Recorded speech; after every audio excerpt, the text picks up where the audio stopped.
Assalomu alaykum va rahmatullohi va barakatuhu. Hurmatli qarindoshlar, ustozlar, hammanglarga Allohning rahmati, barakati, salomi bo'lsin. Alloh subhanahu va taolo har biringlarni har joyda xotirjam salomat qilsin. Bugungi tafsir darsimiz Baqara surasi 58-oyatdan 62-oyatgacha. Bu oyatlarning umum mazmuni Alloh subhanahu va taolo o'zininki Yaqub alayhissalomning avlodlari bo'lgan, ya'ni Bani Isroilga ato qilgan o'z davridagi katta ne'matlarni bayon qilish, shu orqali ularni ozg'unlikdan yenib, to'g'ri amal qilishdan iboratdir. A'udhu billahi minash shaytonir rojim. Bismillahir rohmanir rohim. وإذ قلنا ادخلوا هذه القرية فكلوا منها حيث شئتم رغدا وادخلوا الباب سجدا وقولوا حتة نغفر لكم خطاياكم وسنزيد المحسنين فبدل الذين ظلموا قولا غير الذي قيل لهم فأنزلنا على الذين ظلموا رجزا من السماء بما كانوا يفسقون. Oyatlarning qisqacha tarjimasi: ey Isroil avlodlari, bizning sizlarga bergan ne'matimizni eslanglar. Shu ne'matning qatoridan o'z vaqtida biz sizlarga cho'llikdan chiqib Baytul Maqdasga, hozirgi Falastindagi Quddusga kiringlar va u yerdagi pokiza narsalardan qaysi joydan xohlasanglar keng tasha singishlik yanglar. Sizlar bu shaharga kirgan vaqtinglarda Allohga bo'ysunib, ruku qilgan holatda Alloh subhanahu va taolodan Parvardigorimiz bizning xatoliklarimizni, gunohimizni afv qilsin degan holatda kiringlar. Biz sizlarningki duoyinglarni ijobat qilamiz. Sizlarningki yaxshi amallarga beradigan ajr savobni hassalab ziyoda qilib beramiz.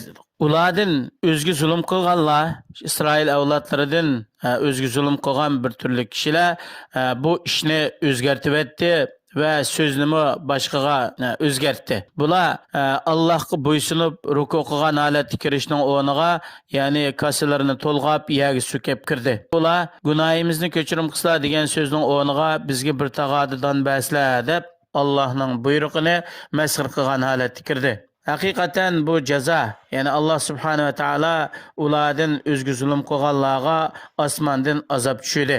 Ularningki Allohning buyrug'iga xiloflik qilganligi va shariatda Alloh subhanahu va taolo belgilagan belgilamadan chiqib ketganligi sababidan Allohning ularga nozil qilgan jazosi bo'ldi. Yana Allohningki sizlarga ato qilgan ne'matlarini eslanglar. Sizlar cho'lda yurayotgan vaqtinglarda qattiq usab ketdinglar. Shuning bilan Musa alayhisalom Alloh subhanahu va taologa yalvorib o'zlarini sug'urishni talab qildi.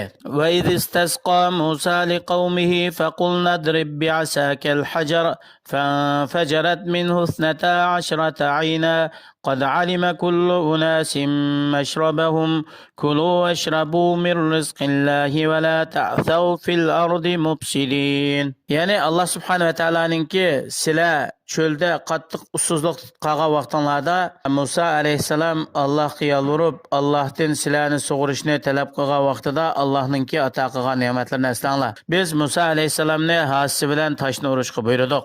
Musa alayhissalom hasi bilan urgan vaqtida uningdan 12 buloq, ya'ni Bani Isroil qabilasining soni bo'yicha 12 buloq etilib chiqdi. U buloqlardan sular bulduqlab chiqishga boshladi. Biz har bir qabila uchun ularningki o'ziga xos bo'lgan suv ichadigan o'rnini bayon qilib berdik. Ularning orasida talash tortish va o'zaro bir-biri bilan surkilish yuz bermaslik uchun. Va dedik biz sizlarga Allohning sizlarga ato qilgan rizqidan, ya'ni sizlar hech qanday ish harakat qilmasdan, jafo mushaqqat tortmasdan Alloh sizlarga shunda ato qilgan bu ne'matdan yanglar, ichinglar, ammo Allohning ne'matlarini yeb turib, yana zaminda buzuqchilik qilmanglar dedik. وإذ قلتم يا موسى لن نصبر على طعام واحد فادع لنا ربك يخرج لنا مما تنبت الأرض من بقلها وقثائها وفومها وعدسها وبصلها قال أتستبدلون الذي هو أدنى بالذي هو خير اهبطوا مصرا فإن لكم ما سعلتم وضربت عليهم الذلة والمسكنة وباءوا بغضب من الله ذلك بأنهم كانوا يكفرون بآيات الله ويقتلون النبيين بغير الحق ذلك بما أسوا وكانوا يعتدون. Sizlar yana Allah subhanahu va taoloninki sizlarga ato qilgan ne'matlarga tuzkurlik qilgan vaqtinglardagi ahvolni eslanglar. Sizlar Allah subhanahu va taolo osmondan tushirib bergan, sizlar jafo tortmasdan oldinglarga kelgan qushning go'shi bilan hasaldek tatliq shu ichimlikni ichishdan zirikdinglar. Biz bu o'zgarmaydigan bir xil tomoqni yeyishdan zirikdik deb Musa alayhisalomdan Allah subhanahu va taologa duo qilib, sizlarga zaminning o'simliklarini, zaminning ko'ktatlarini va baqla, har xil ko'ktat, kava, har xil donchilar, puchoq, mash, samsaq, piyoz degandek shu zaminda undigan narsalarni chiqarib berishni talab qildinglar. Musa alayhisalom sizlarningki oliy shu qushning go'shi bilan tatliq ichimlikni oddiy bo'lgan yemaklikka o'zgartirishni talab qilgan talabinglardan hayron bo'ldi. Haqiqatan Allah tarafdan sizlarga nozil bo'lgan tatliq ichimlik bilan bu kavob yoki qushning go'shi sizlar jafo tortmasdan shunday tushdi zaminga. Shuning bilan Musa alayhisalom dedi, unda bo'lsa sizlar mushu zamindan yana bir kanitga yoki yezig'i kelinglar. U yerda sizlar so'ragan narsalarning hammasini shu etizlikda va o'zining shu bashaqlarida topsizlar. Bu nima uchun desamda, Allah subhanahu va taoloninki ularga tanlab bergan esil yemakliklaridan yuz o'rishni o'zining havo havaslarga ergishib takror talab qilganlikdan. Shuning bilan ularga xorliq, faqirlik, kambag'allik lozim bo'ldi. Bu ularning sifati bo'lib ketdi. Bular Allohdan bo'lgan bir g'azab bilan qaytdi, Allohning g'azabiga uchirdi. Nima uchun? Allohning dinidan yuz o'rganligi, Allohning oyatlarini inkor qilganlikdan va Allohning payg'ambarini dushmanlik qilib, zulm qilib o'ltaganlikdan. Shuning hammasining sababi nima desa, ularningki Allohga osi bo'lganligi va Allohningki belgilab bergan had hudud belgilamasdan o'tib ketganlikning sababidandir. Yuqorqi oyatdan chiqadigan foydalar Allah subhanahu va taoloninki shariati Qur'on hadisninki hukmlari bilan o'ynashadigan, buni xohlagancha o'zgartgan kishi Yahudiga ham o'xshaydi. Bu odam Allohningki azobiga uchraydi. İkincisi, Allah subhanahu va taoloninki İsrail avlodlariga bergan ne'matlari shundoq ko'p turug'liq, bular mush ne'matning barobarida Allohning ne'matlariga tinish, gadankeşlik qilish, Allohning dini, Allohning shariatidan yuz o'rish qatorliq ishlarni qildi.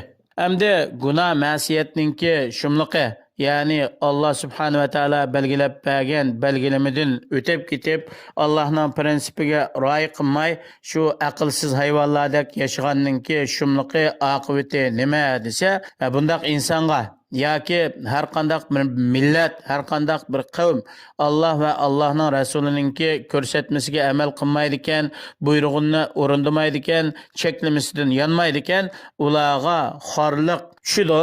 Düşmanları ularga hukmronlik qilib oladi. Buning hamma sababi nima desa, shu o'zininki yaratuvchisi bo'lgan, egisini tonimagan, Allohninki buyruqlariga to'liq bo'ysunmaganligi sababidan.